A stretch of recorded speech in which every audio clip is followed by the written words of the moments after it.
kita jangan lupa bahwa mereka bisa menjadi pemikir, ya. Mereka bisa mendiskusi secara tajam, mendalam. Nah, jadi ketika kita bicara tentang karakter ini, ya sebetulnya itu tidak bisa lepas dari nilai apa yang kita anut, ya. Jadi ketika kita membangun karakter mesti ada nilai, mesti ada value, ya.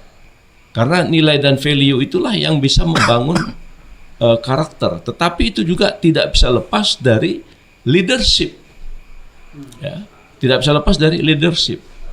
Ya, Jepang itu bisa menjadi bangsa yang berkarakter, ya, karena memang mereka ratusan tahun anak-anak Jepang itu sekolah ke luar negeri.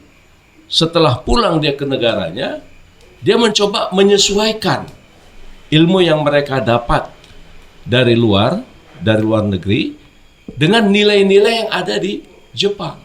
Jadi mereka punya karakter. Begitu juga Korea Selatan. Korea Selatan itu ada leadership yang kuat. Itu Pak Chung-hee. Dia seorang jenderal, memimpin memang dia otoriter. Tetapi dia jujur. Korea Selatan. Jadi Pak Chung-hee itu dia jenderal otoriter, tapi dia jujur. Dia tidak memperkaya diri sendiri. Ya, dia tidak korupsi. Ya. Nah, dengan segala keotoriteran yang dia miliki, dia beri kesempatan untuk menyekolahkan anak-anak Korea, tapi sampai di negerinya mereka menjadi orang yang mengikuti bagaimana kerja keras, ya, kerja keras, kemudian bekerja sungguh-sungguh, dan kemudian mereka itu bekerja tidak boleh salah dalam bekerja. Nah, akhirnya mereka punya karakter. Nah, sekarang kita coba bicara Indonesia.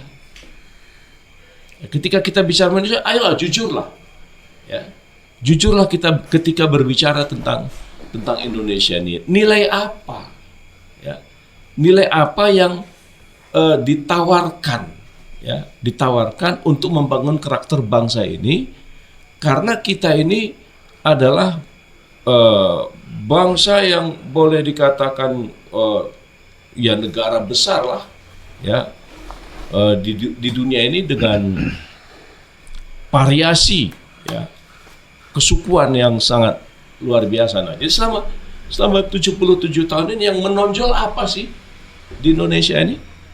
Ya, kan rata-rata perselingkuhan, ya, dalam tanda kutip, penyelewangan, penyimpangan, ya, memanfaatkan kekuasaan, ya, kemudian memperkaya diri, ya kan? Nah, kemudian untuk memperkaya diri itu jalannya tuh fair nggak? Nah, jadi ketika kita bicara tentang masalah membangun karakter ini, saya pikir itu perlu didalami, nilai apa yang akan dikedepankan, dikembangkan gitu. Nah, saya kira Jepang, kita ambil contoh, setelah dibom Hiroshima dan Nagasaki, itu hampir banyak para pakar-pakar dunia mengatakan Jepang selesai, Jepang habis. Nah, tapi ternyata tidak. Tahun 45 mereka, sejak tahun 42 sampai 45 mereka digempur habis, ya kan? Tahun 65 mereka sudah bangkit. Mereka sudah bangkit, ya, dengan menjadi negara industri, ya, menjadi negara industri dan menjadi negara kaya dan berkarakter. Ya, mereka berkarakter. Nah, begitu juga Korea Selatan, mereka berseteru utara dan selatan, tapi dengan kejujuran Jenderal Pak Chung-hee, ya kan, dan dia betul-betul mengabdikan seluruh hidupnya untuk bagaimana memajukan rakyat Korea. Dan akhirnya rakyat Korea tampil sebagai bangsa yang besar dan berwibawa sampai hari ini.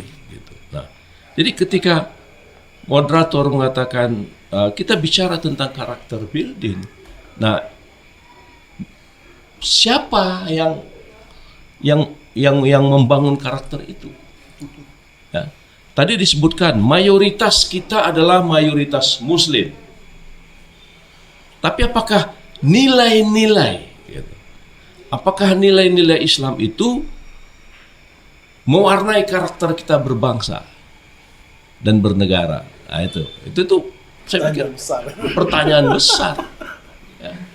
Jadi mayoritas Muslim, ya kan, kita yakin Islam itu adalah al-haq. Islam itu sangat moderat. Islam itu sangat toleran. Tapi pertanyaannya, apakah nilai-nilai itu mampu membentuk karakter kita berbangsa dan bernegara? Buktinya kita hari ini dari segi korupsi itu indeksnya menjadi sangat makin rajin. Makin rajin. Ini kita jujur aja gitu. Kita jujur aja nih. Bagaimana? Ya. Denmark negaranya sekuler. Ya, kan? Tapi mereka jujur. Denmark itu sekuler. Kehidupan bebasnya luar biasa. Denmark ya. Ya, tapi yang namanya kejujuran itu mereka junjung tinggi. Nah, kita karakter apa yang nilai apa? Karakter apa yang akan membangun Indonesia ini? Ya, misalnya, ya kita kan sudah punya nilai itu kan sudah ada tertuang dalam konstitusi, ya kan? Negara Kesatuan Republik Indonesia berdasarkan ketuhanan yang Maha Esa. Nah, maka nilai-nilai ketuhanan yang Maha Esa itu apakah sudah mampu membangun karakter rakyatnya, membangun karakter bangsanya, gitu. Kemanusiaan yang adil dan beradab. Apakah kita ini sebagai bangsa ini bangsa yang berkemanusiaan? Ya. Kemudian apakah betul ada keadilan dan keberadaban itu misalnya? Nah, ini kan pertanyaan-pertanyaan cukup membutuhkan pemikiran. Nanti siapa yang membangun karakter itu? Nah, siapa membangun karakter itu? Nah, itu tentu mesti ada yang memberi contoh, baik secara sistem, ya, baik secara sistem. Jadi sistemnya betul-betul solid, akurat, terpadu, sehingga siapapun orangnya, begitu dia masuk dalam sistem itu, dia menjadi orang yang benar. Nah, maka bagaimana sistem bisa membangun karakter? Ya kan? Nah, tapi kan kata Pak Mahfud kan lain. Siapapun. Kata Pak Mahfud siapapun, ya kan? Malaikat sekalipun yang masuk dalam sistem itu bisa jadi setan. Sampai begitu. Nah, itu siapa yang membangun karakter ini? Ya, saya membangun karakter ini, gitu. Nah, kemudian budaya di kita itu sekecil apapun kekuasaan, sekecil apapun kekuasaan, ya, apakah namanya RT, RW, lurah, camat, sekecil apapun kekuasaan, termasuk ketua-ketua ormas. Selamat malam ketua. Nah, itu ada value. Bernilai. Ada nilainya itu. Budayanya. Kode. Coba. Jadi setiap value itu ada harga. Coba. Hari ini untuk mengisi jabatan-jabatan coba. Ya. Jabatan itu semua ada value-nya dan ada harganya. Nah, apakah itu kita bangun akhirnya menjadi karakter bangsa. Kan? Ya. Nah, jadi siapa gitu? Siapa? Nah, kalau kita lihat ya contoh-contoh yang ada di abad-abad 19, 20 atau 21, ya Jepang ya kaisarnya. Jepang itu kaisarnya. Korea itu presidennya. Bayangkan, lihat aja Vietnam. Vietnam tuh baru betul-betul merdeka itu kan tahun 70-an. Ya kan, tahun 70-an. Tapi hari ini ya, dengan tipikal karakter mereka yang terbangun ya dengan semangat gerilya mereka melawan ya, hari ini mereka termasuk negara yang memiliki karakter ya. Dia komunis tapi dia tidak mau sama dengan Cina, RRC ya kan, dia tidak mau sama dengan RRC, sama-sama komunis. Nah, jadi maka ketika kita bicara bangun karakter ini, karakter building ini, itu siapa yang membangun dan nilai apa yang bisa mempengaruhi pola berpikir, ya, perilaku, sikap yang betul-betul mengikat dan membentuk masyarakat kita. Nah, ya mungkin selama 75 tahun ini atau 77 tahun ini kita abai ya, atau belum sungguh-sungguh ya. Ya kalau tadi katakan negara berdasarkan pada ketuhanan yang Maha Esa, toh masih banyak juga yang sering mempersoalkan itu. Ya kan? Kita dekat berkemanusiaan, tapi dalam prakteknya kadang-kadang justru mengeksploitasi dan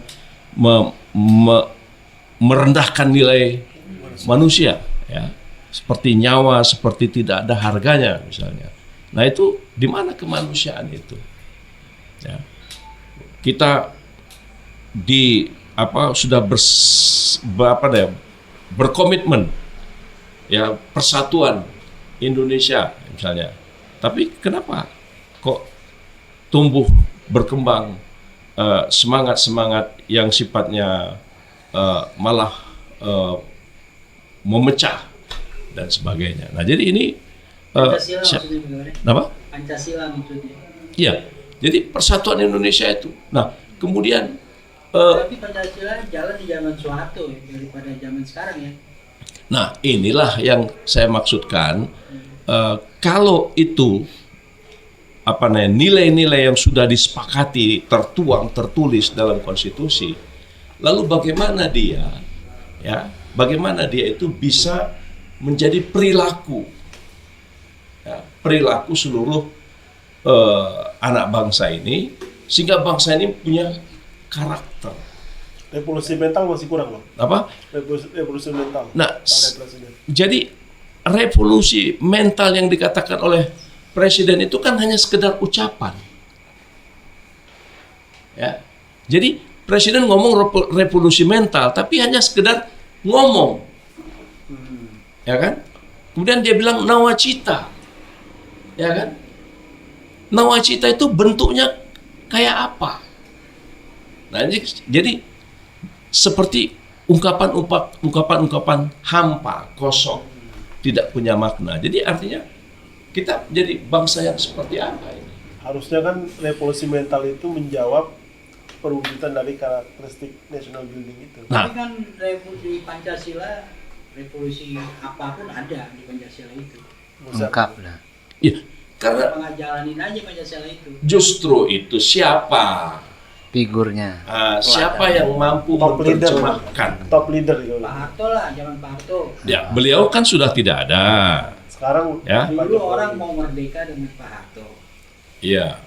Dapatlah reformasi. Hmm. Setelah reformasi dapat, kembali lagi hancur. Nah, justru ini persoalannya kan kembali ada nilai, ada sistem, ada leader. Ada leader. Top leader. Ada Yang kita ini top leader top aja. leader.